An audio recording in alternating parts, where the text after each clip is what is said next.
think we're here today to try and inform as many veterans as we can. We're here with Dr. Bash. Welcome, Radio Land, TV Land, and YouTube viewers and listeners. This is Dr. Craig Bash. I've been doing veterans medical opinions for 30 years, and I have dozens and dozens of these radio shows which we're going to publish on this YouTube channel, and number 1 through whatever. So thank you for listening, and here we go. It seems to me that they try to steer you in one direction or another. I don't know. Sort of narrows the focus. It's hard to answer questions yes or no, or you know, the generalized answer. Sometimes they're pretty complex, and to turn one over to a doctor and have them fill it out just don't seem satisfactory to me. Yeah, out of curiosity, I went through and counted up the number of questions and sub-question parts on the spine DBQ, and there's over 170 different types of question answers that the doc has to do just on the spine DBQ. Wow. I didn't want to count that up when I started getting that. Oh, my God. But as a rule, it's, you know, you go out here to your regular doctor like you go to, it's hard to get them to take time to fill them out properly.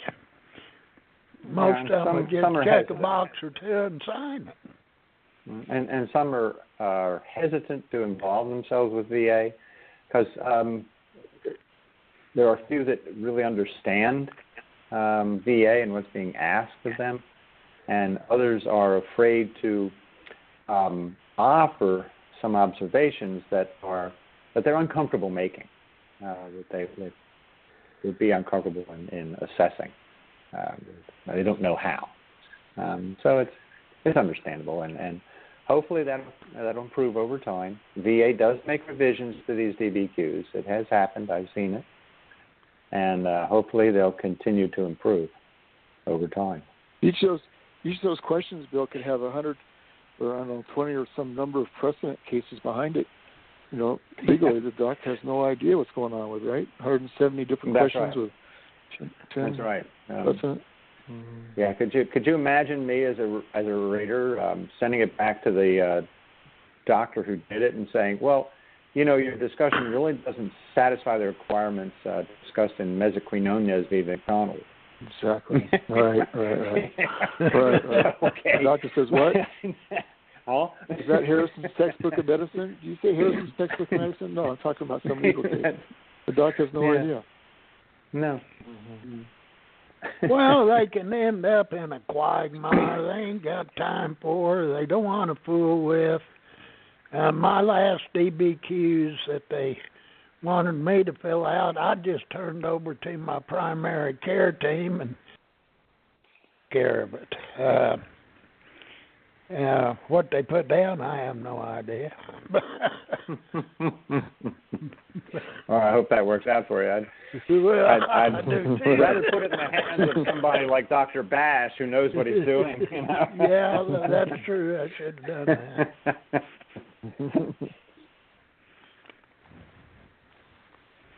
But I'd like to see them to revise these DBQs and get them in better working where it's easier to work with them, and I hope it happens pretty soon. I like the old VA forms. They had some narrative. I think more narrative would be good on the DBQs because remember those old forms, Bill, they used to have when they had VA exams and they had narrative space, which was kind of nice. And more big empty blocks for the doctor to just write in observations, opinions, and discussion and stuff like that. I found those to be very helpful. And nothing precludes the doctor from doing that. It's just that they're being coached except for the little half inch space they give you at the bottom. Except for the little half inch space they give you at the bottom and says comments. But I mean, you know, when the court came out with its ruling in Kauai, you know, back in 2016, saying, you know, well, you really haven't.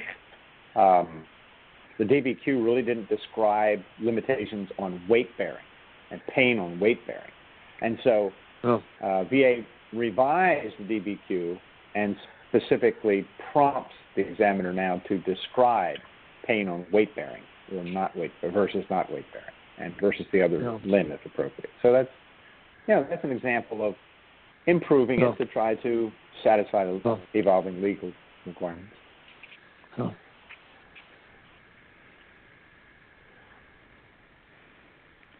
you think if there's an exam, back to reduction again, if they reduce somebody, say they give them 20% 5 years ago, the DBQ, and now they're trying to reduce him to 10% without a DBQ, that's not a satisfactory comparison, right? That's right. That's right. Okay. We mentioned 3.344, which governs reductions, and it requires an examination as thorough as the one that granted it, for disabilities that have been in effect for 5 years or more. And if the two-exam requirement can be satisfied by treatment records. So you can look at a treatment record and compare it with an examination, and that's the equivalent of 2 exams. But treatment records typically are not going to describe degrees of range of motion with a goniometer. Think of it as a protractor telling you how far it's bending. It's not going to describe additional functional loss due to pain. Okay, you typically don't find those in treatment records. So, if the examination or the treatment records don't show these findings that are required now, I wouldn't use them. No, I wouldn't use them. I say nope. I don't have 2 exams. And oh, by the way, by the time, if I were to try to set you up for an exam, by the time it came back and I tried to adjudicate it, the 5 years will have expired. So I'm applying 3.44 just making it permanent.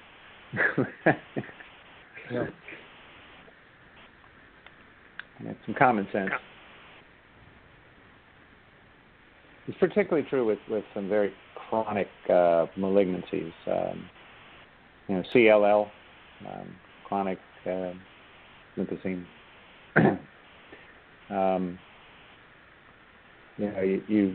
They might be quiescent. They might not be increasing. The symptomatologies might be managed, but that doesn't mean it's not an active cancer, and the veteran is not entitled to 100%. Yes, he is. And no future exams are scheduled for some of these chronic malignancies like that. They also miss the secondary complications. They also miss the secondary complications of those too, like renal failure, radiation-induced necrosis, and bladder, bowel dysfunction, all that kind of stuff like cancers. Yeah. And in the interest of speed, the rater sometimes is not digging deep enough to find those. If an issue is on appeal or evaluation with one disability, typically you're going to get that one disability evaluated unless you claim that it's causing secondary conditions. And that's why I would have probably a larger point total per case, because whenever I saw a complication, I would take jurisdiction on it and evaluate it if the evidence is adequate to do so. But then I had a mountain of experience, so I could move things much quicker. Back to the reduction again. They can reduce the primary thing, but they don't consider the secondaries as part of the reduction process, and so they miss out on a lot of things.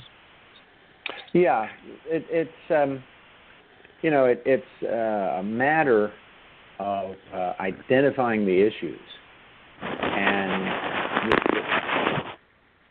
without getting specific, the issues include those secondary conditions, and they need to be addressed in a rating when you're evaluating the primary condition, unless it's just not shown. If it's shown in the record, yeah.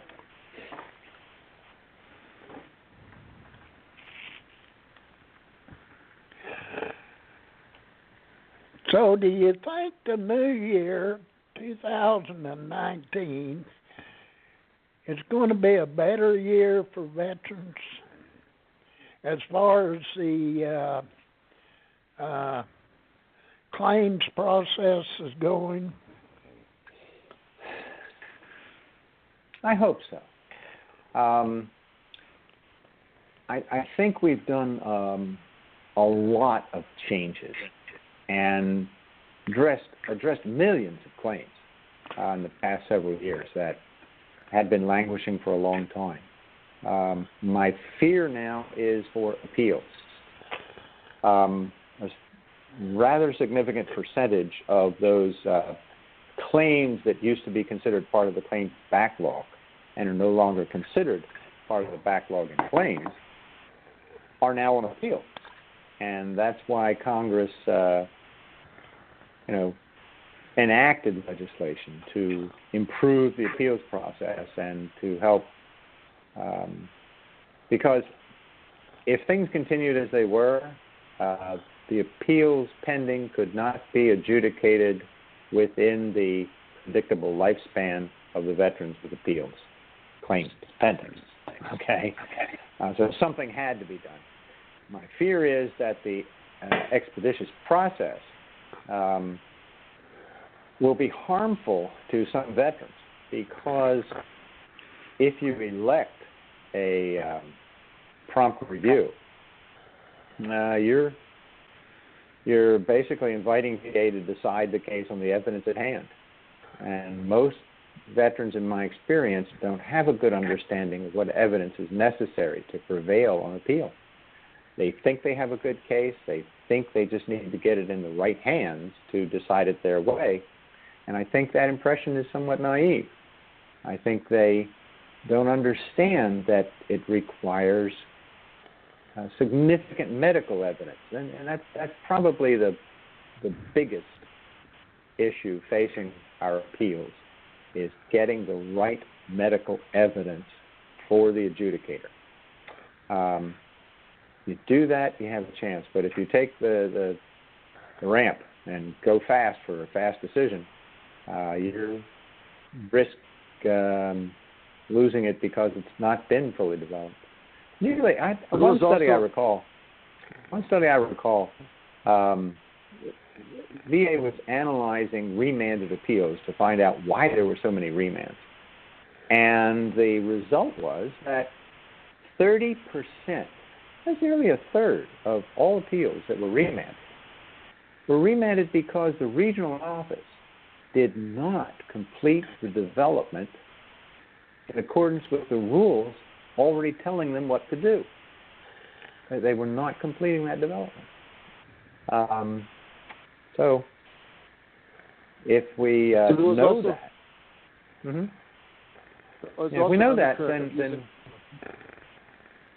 go ahead, Doc. There's also an undercurrent of using a lot of nurse practitioners and physician assistants in those DBQ and some of those different parts of the evaluation. So those people are not as well trained as the doctor, and definitely not as a specialist. And so they're not even going to think about bringing up the issues that might be pertinent to the claim or the rating in those evaluations. Yeah, and the instructions to those folks is generally stick to the script. Don't go off the script. We're not asking you if his back is causing depression. But don't offer it. Okay? Right. Right. And I think where it's most important is when we're trying to understand the etiology of a condition and its potential for relationship to military service. I want to hear more than what I was getting in those medical opinions. I want a better in-depth analysis, not just something rather superficial. I remember one case, for example, that was an asbestos case, and the individual had, after naval service, worked in a shipyard and had gotten compensation from workers' compensation for asbestos-related illness. And in the VFW hall one time, I said, "Weren't you in the Navy?" "Yeah, you're on file with VA." So we did, and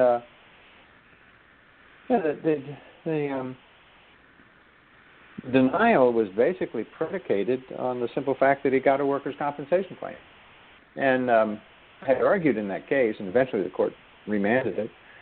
I said, well, you know, the workers' compensation claim was presumptive. They did not analyze all potential exposures.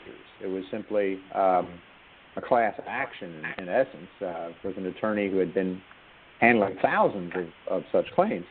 And they didn't analyze the etiology. They presumed that it was due to work in the shipyard when they granted the workers' comp. They didn't ask about the Navy. They didn't know about the Navy. Okay? Point two, it takes decades for asbestos-related disease to develop in most cases. And so that would point to an earlier exposure as opposed to the shipyard work. And they just blew it off. This medical opinion was just basically, well, no, he got workers' comp. Never mind. No. I need a better analysis. So Bill, the analogous case is the guy's out of service parachutist and gets in a car accident and then breaks his back, you know. And the VA will say again that the car accident was the cause, but then if you go back and look at it, you might find once again X-ray changes of arthritis that take decades or many years to formulate. Same kind of argument. Exactly right. Exactly right. Okay, so he was in a car accident, a couple of months ago, and they did the imaging at that time, and it shows very severely advanced degenerative changes. Well, that didn't happen in a couple of months. Right. Now, I recall one similar case. A fellow had a Jeep accident in the Army. Decades later, had a lifting injury at the post office and got workers' comp at the post office. And the opinion from the physician assistant, the examiner, was that, no, it's less likely related to military because he injured at the post office. That didn't answer the question. You still need to tell me, how can we know to what extent that subsequent lifting injury represent intercurrent injury or progression of the old injury? And the neurosurgeon who did the surgery came in and opined favorably, and I sided with the neurosurgeon. Yeah.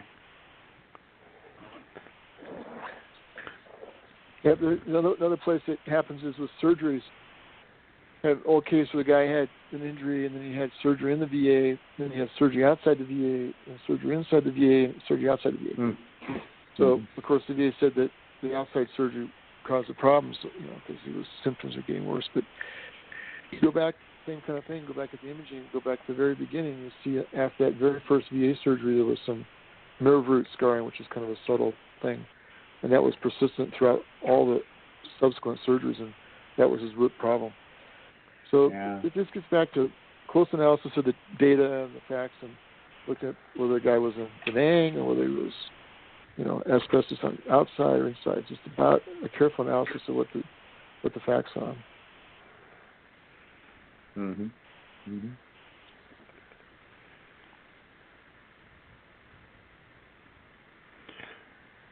Well, it's hard to go back. What if a veteran has a blood disorder? How would a veteran be able to prove up it was caused by in-service? Something happened in service. Yeah. Because that's medical question. That's a tough one there, I think. Yeah, some of that. You take and you look at what are all the known risk factors for that particular blood disorder. Okay. And what would suggest in this record an association to an event or exposure in service versus genetics. And how do you know? unique to each case. Bill, I've Can't done those overgeneralize. cases, like the age of the patient or family history, but also sometimes it boils down to the idea of this legal concept of it's impossible to tell, right, Bill? So medicine's not perfect yet. We don't know exactly what he's exposed to, and so if the doctor, in my opinion, says that it's impossible for me to tell whether it was due to his exposure in Vietnam or due to his exposure post-service, then Ty goes the runner. But you can explain some of that a little better from a legal standpoint.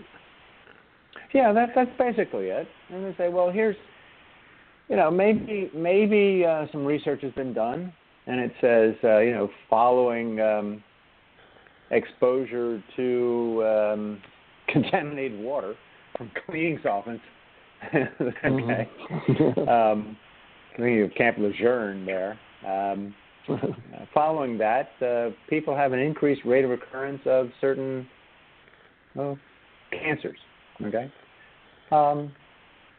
Okay. Well, correlation doesn't always equate to causation, but how do we know? Well, there's probably some research out in the field that says, okay, this particular chemical causes these genetic mutations, okay, and those gradually develop into neoplasms of some sort. Okay. Well, how do we know if it was that exposure or some other exposure? Is there an average time period involved with these things, or what? And we'll have an opinion, and one will say, well, no, because it was a long time after, and the other one says, yes, because it takes a long time to develop. Okay. Tie goes to the runner.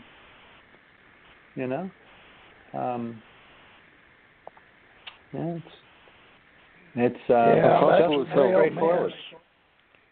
And we have a lot of these burn pit veterans that I think more and more are showing up with many different types of disorders from what I'm reading. And it appears as though they're having a difficult time with their claims because the VA don't, for whatever reason, don't want to accept the fact that possibly their disorders, and a lot of them's cancers, was caused by their connection with the burn pit. So that covered a large area and a lot of veterans, I imagine. Mm-hmm. So from a medical standpoint, what I do is I try and boil it down to some kind of a chemical that I can link it to, And so Bill was just talking about the Camp Lejeune water and the solvents, and solvents are everywhere. We use them in the war zone, use them in peacetime. And so those burn pits had a lot of solvents in there, a lot of TCE, and a lot of the analysis shows TCE. So I look at it from a TCE standpoint, whether it's aerosolized or whether you drink it. And if you use TCE as your common denominator, you can link it to a lot of different cancers, and then you get into this idea of it's impossible to tell whether it's TCE or something else. And a lot of those cases could be granted on that basis. Yes, I interviewed a doctor that was there at one time. He had a crew under him there working in the burn pits, and he was telling us that the mass they wore was only good down to 2 microns, but the contamination they were receiving was in 1 micron. So I guess a whole lot of them got affected. Huh? Yeah. That not particularly effective if what you're trying to prevent is smaller than the gaps in the filter. That's true. And what was his name? But anyway, I had him on, I think, a couple of times. And his people that was under him, his veterans, were falling over right and left. I don't know whatever got settled about it, but I read every now and then that the VA is trying to come to some conclusion on the burn pits, but so far nothing in concrete. Right, and a lot of data is assembled by the VA medical centers and by veteran patients who are willing to engage in surveys, and that data is fed to a central location so that VA can track trends in the health experience of returned veterans from various theaters or various areas of war. In fact, if you think about an example, ALS, Lou Gehrig's disease, of course now any veteran of any period who comes down with ALS is presumed to be service-connected for it, regardless of the period or theater of service. And that evolved because the question arose as to whether or not veterans of the Persian Gulf War, the original war, 1991, were at increased risk for developing ALS. And initial studies of their health experience did not support that conclusion. But as it continues studied and evolved, it turned out that the data was suggesting that no, Persian Gulf veterans are not at greater risk. All veterans are at greater risk. Oh my! and that prompted an inquiry from a senator in Ohio to the secretary, and that prompted the secretary then to issue, using general rulemaking authority, issue a regulatory change saying that we accept ALS as a presumptive condition for all active duty veterans of all periods. And so that was a good one. That was a good thing. Well, I believe veterans in general, when they're in the service, you're exposed to a lot of different things. And yeah. And you might not know my lands, you get to mixing all these different agents you're exposed to. You can be hit with one time, hit with, it don't matter whether it's gasoline, diesel fuel, or jet fuel, or... What did you clean your rifle with? Yeah. What did you clean? You're what did you clean your rifle with? We all cleaned our rifles. Yeah, toluene. Yeah, you better clean your rifle. Carbon tetrachloride. Yeah. Yeah. So I used it in my job in the Marine Corps. Yeah.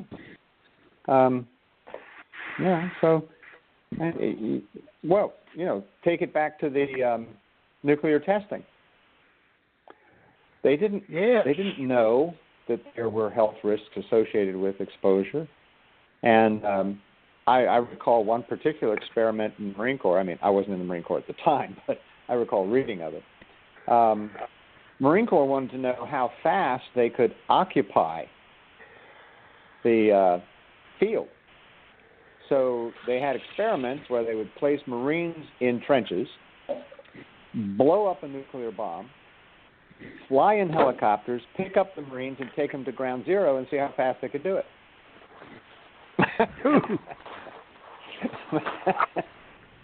I would suspect they're all gone. Oh my! Yeah, that was. I read a book called. Thank you all for listening. That ends this show. Now I'm going to zoom off.